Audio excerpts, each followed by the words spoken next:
Di sebuah sekolah yang dihuni oleh orang-orang terpandang bangsawan hingga keluarga kerajaan, terdapat seorang siswi kelas 9 yang menempati peringkat pertama. Ia adalah Hiju, seorang gadis cantik dan sangat cerdas. Prestasinya mengalahkan Minsok, seorang bangsawan yang dikenal sombong. Kekalahan itu membuat Minsok tidak terima. Baginya, tidak pantas seseorang dari kasta bawah bisa menduduki peringkat tertinggi. Hal itu sempat memicu cekcok di antara mereka. Namun, Hiju dengan tegas memberikan pelajaran kepada Minsok, membuktikan bahwa kemampuan tidak ditentukan oleh kasta. Sebagai peringkat pertama di angkatannya, Hiju kemudian dipanggil ke ruang kepala sekolah. Di sana, ia diberikan hadiah sebagai bentuk penghargaan. Namun, kepala sekolah sempat menyinggung status sosial Hiju. Meski sedikit tersinggung, Hiju tetap tenang. Setelah keluar dari ruangan, ia justru membuang hadiah tersebut karena merasa tidak benar-benar membutuhkannya. Kini Hiju memimpin sebuah perusahaan kecil yang merupakan anak perusahaan dari grup milik ayahnya bernama Castle Beauty. Meski sering dianggap berasal dari kasta bawah, sebenarnya keluarganya sangat kaya. Ayahnya adalah seorang pedagang sukses. Perbedaan kasta hanyalah label sosial semata. Hiju memiliki ambisi besar. Ia tidak ragu menggunakan berbagai cara untuk menang dari kakaknya dan menjadi yang terbaik. Baginya, menjadi yang terdepan adalah segalanya.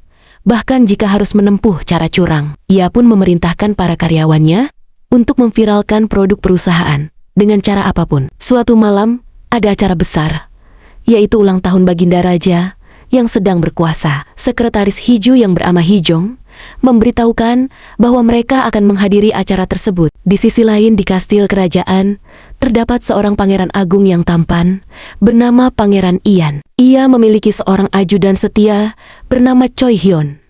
Pada hari itu, Ian baru saja selesai berburu. Choi Hyun segera mengingatkannya untuk bersiap-siap karena malam harinya mereka harus menghadiri perayaan ulang tahun sang raja. Karena itu adalah perayaan ulang tahun kerajaan, banyak sekali wartawan yang datang untuk melakukan peliputan. Di tengah keramaian tersebut, perhatian mereka langsung tertuju pada satu tamu yang datang dengan mobil sport berwarna merah mencolok. Tamu itu ternyata adalah Hiju. Seperti biasa, Hiju memang sangat menyukai hal bal yang viral. Ia sengaja mengenakan pakaian merah yang mencuri perhatian, lalu melambaikan tangan kepada para wartawan yang hadir. Di saat yang sama, ia juga memerintahkan timnya untuk segera memviralkan momen tersebut di media sosial. Strateginya pun berhasil.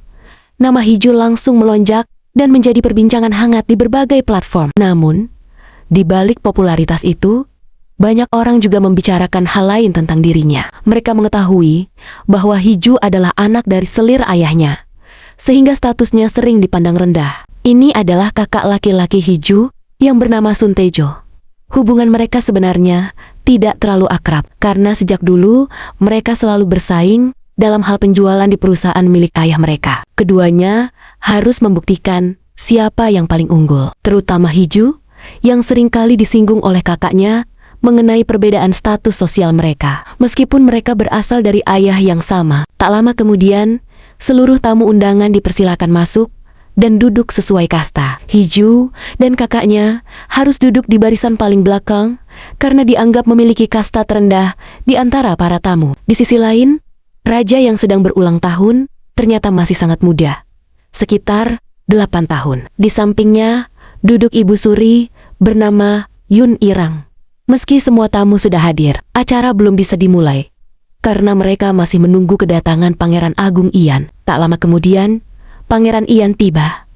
Semua orang langsung berdiri untuk menyambutnya. Namun, Ibu Suri tampak kurang senang karena Ian datang dengan pakaian berburu, bukan pakaian resmi yang telah ditentukan. Ia sempat memprotes, tetapi Ian dengan santai menjawab bahwa pakaian itu adalah hadiah dari raja, sehingga ia merasa wajar untuk memakainya. Dengan menahan emosi, Irang akhirnya mengalah. Setelah Ian duduk, para tamu pun kembali duduk dan acara ulang tahun raja dimulai dengan meriah. Dalam perayaan tersebut, raja kecil menyampaikan harapannya. Ia ingin Ibu Suri tetap sehat, Pangeran Ian selalu baik, dan rakyat hidup sejahtera. Setelah itu, acara pun resmi dimulai. Di antara para tamu, terdapat seorang Perdana Menteri bernama Min Jung-woo yang tampaknya cukup dekat dengan Hiju. Mereka dulu bersekolah di sekolah kerajaan yang sama. Jung-woo adalah salah satu menteri yang sangat dipercaya oleh Pangeran Ian.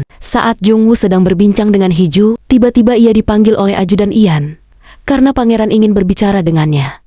Hiju mempersilakannya pergi. Ketika mereka bertemu, Ian mengungkapkan bahwa kemungkinan besar ia akan segera menikah karena desakan dari kakak iparnya, Yun Irang. Jika itu terjadi, ia harus meninggalkan istana, dan seluruh tugasnya sebagai wali raja akan dilimpahkan kepada Jungwoo. Jungwoo merasa hal itu berat, namun Ian justru menyuruhnya menggunakan hak veto untuk menghentikan pernikahan tersebut jika ia tidak ingin menerima tanggung jawab itu. Tentu saja, Jungwoo tidak berani menentang keluarga kerajaan. Setelah percakapan itu selesai, Ian hendak pergi, tetapi ia melihat Hiju berada di area yang seharusnya hanya diperuntukkan bagi keluarga kerajaan. Hiju sebenarnya hanya sedang mencari sinyal. Ia pun meminta maaf, tetapi Ian memperingatkannya dengan tegas. Jika dalam hitungan 3 ia tidak pergi, ia akan dihukum. Ia mengatakan hanya memberi kelonggaran karena Hiju adalah juniornya di sekolah. Tiba-tiba, sebuah ledakan terjadi di lokasi perayaan.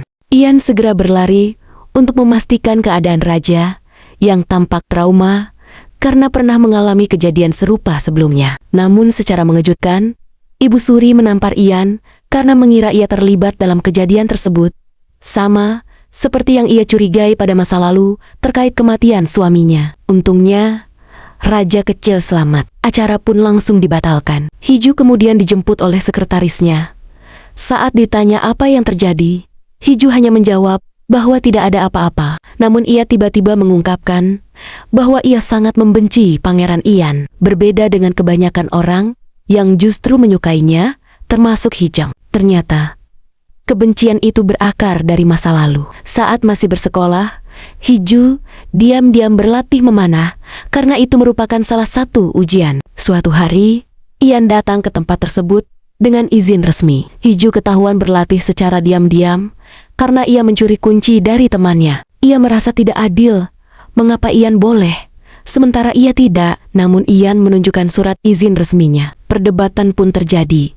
Tetapi Hiju akhirnya kalah karena perbedaan kasta yang sangat jauh. Ia pun meminta maaf dan pergi. Keesokan harinya setelah insiden ledakan, Ibu Suri menemui Ian untuk meminta maaf karena telah terbawa emosi. Ian menerimanya dengan santai. Namun Irang kembali mendesaknya untuk segera menikah sekaligus tetap berada di sisi raja yang masih kecil. Sebenarnya, Ian sudah terlalu sering mengalah dalam hidupnya. Ia adalah sosok yang cerdas dan layak menjadi raja. Tetapi ayahnya lebih memilih kakaknya sebagai putra mahkota. Ia diminta menahan potensinya agar tidak mengganggu. Karena itu, kini ia merasa enggan untuk kembali mengalah, termasuk dalam urusan pernikahan. Di sisi lain, Hiju juga menghadapi tekanan serupa. Ayahnya ingin menjodohkannya, tetapi Hiju menolak jika pasangannya memiliki kasta di bawahnya. Ia hanya mau menikah dengan seseorang yang setara atau lebih tinggi. Kakaknya dan iparnya meremehkan sikapnya.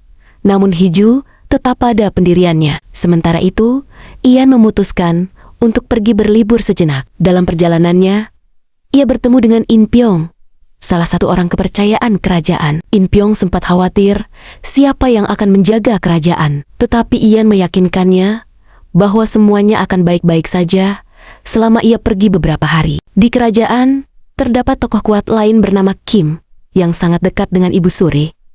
Ia membuat posisi Irang semakin kuat di mata rakyat, sehingga sulit bagi siapapun untuk menjatuhkannya. Keesokan harinya, Hiju masih berusaha mencari pasangan yang cocok, tetapi tidak ada yang memenuhi kriterianya. Hijeng kemudian menyarankan agar ia mempertimbangkan anggota keluarga kerajaan. Ide itu langsung menarik perhatian Hiju.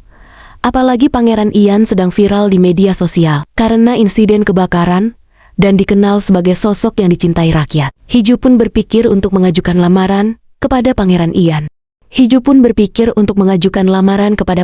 Ian.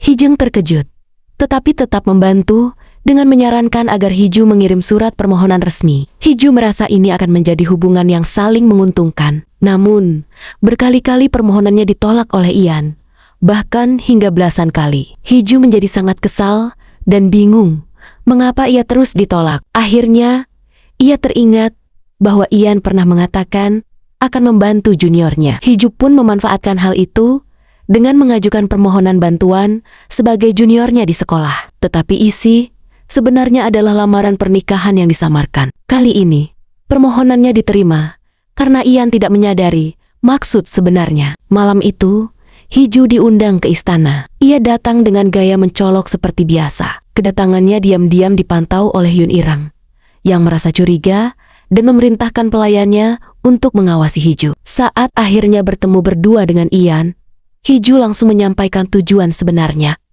Ia ingin menikah dengannya. Ian pun terkejut mendengar hal itu. Lalu, bagaimana kelanjutan kisah mereka? Kita lihat di episode berikutnya.